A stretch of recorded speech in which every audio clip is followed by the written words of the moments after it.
Am 2. August 2023 hatte ich die Möglichkeit, 2 Stunden exklusiv im Studio von Envision Entertainment zu filmen und für euch einen Blick hinter die Kulissen von Pioneers of Pagonia zu werfen. Neben 2 Interviews mit Katharina Färber, die den Community- und Social-Media-Part betreut, konnte ich auch ein hochinteressantes Gespräch mit Junior Environment Artist Alexander Helbig führen. Wenn ihr also schon immer mal wissen wolltet, wie und wo Volker Wertig mit Team so arbeitet, dann bleibt jetzt dran.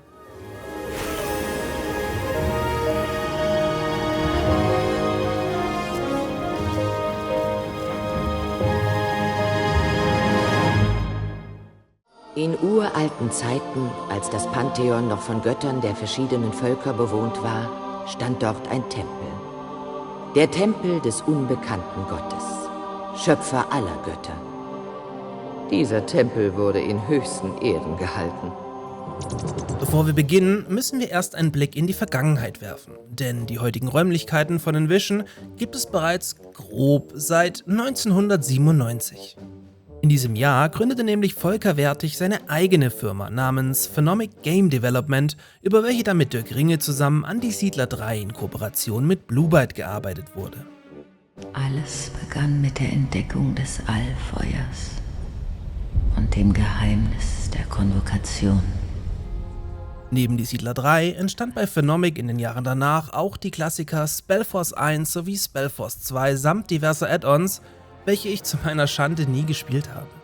Bei Spellforce handelt es sich grob gesagt um einen Genre-Mix aus Echtzeitstrategie und Rollenspiel, welcher in den Nullerjahren durchaus gut ankam und erst vor kurzem einen Nachfolger erhielt, der allerdings nichts mehr mit Envision bzw. Phenomic zu tun hat. Denn 2006 wurde Electronic Arts auf das kleine deutsche Studio aufmerksam, welches Volker und Co. samt Spellforce kurzerhand aufkauften und in EA Phenomic umbenannten. Der Deal schien nicht der schlechteste gewesen zu sein, denn Dirk Ringe durfte fortan als Studioleiter fungieren und Volker Wertig das tun, was er am besten kann, nämlich die kreative Leitung für die kommenden Spiele übernehmen.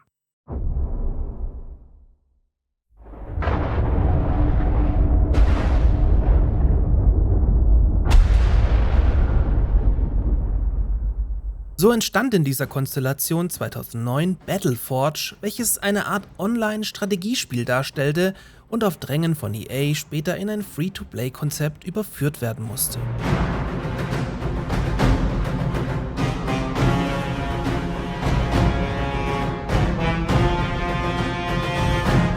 In den Folgejahren, die ich persönlich als die verlorenen Jahre bezeichnen würde, baute man EA Phenomic zu einem reinen Browser-Game-Entwickler um und ließ sie mit den immerhin hochwertigen Markenrechten an Command & Conquer und Ultima an 2 typischen EA Pay-to-Win-Games arbeiten, die dann in den Jahren 2010 und 2011 erschienen und fortan gepflegt wurden. Laut Dirk Ringe war Command & Conquer Tiberium Alliance dabei das kommerziell erfolgreichste Spiel von Phenomic für EA.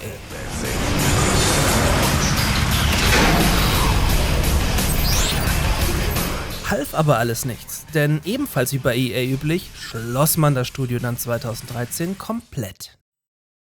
Damit gab man sich aber nicht geschlagen und probierte es fortan wieder allein, indem man die heutige Envision Entertainment GmbH aus der Asche von Phenomic gründete und im Prinzip das Büro kurzerhand übernahm. Da man Geld verdienen musste und sich die letzten Jahre freiwillig oder unfreiwillig viel Know-how im Mobile-Browser-Game-Sektor draufgearbeitet hatte, entwarf man mit Path of War ein Mobile-Strategie-MMO, welches 2016 dann sogar als bestes Mobile-Spiel des Jahres ausgezeichnet wurde. Die Jungs und Mädels im Team hatten also unter EA nichts verlernt.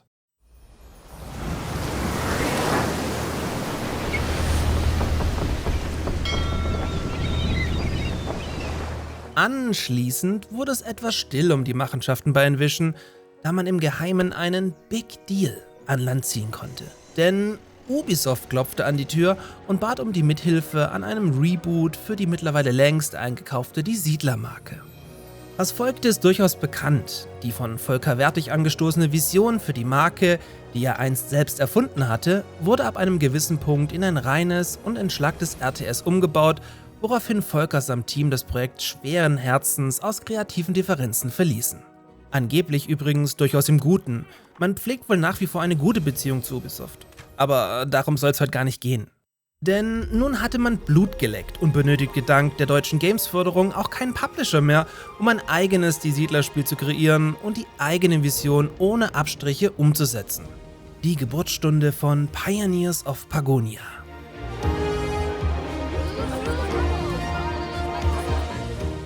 Envision Entertainment befindet sich etwas versteckt in einem Bürokomplex mitten in Ingelheim am Rhein in der Nähe von Frankfurt am Main.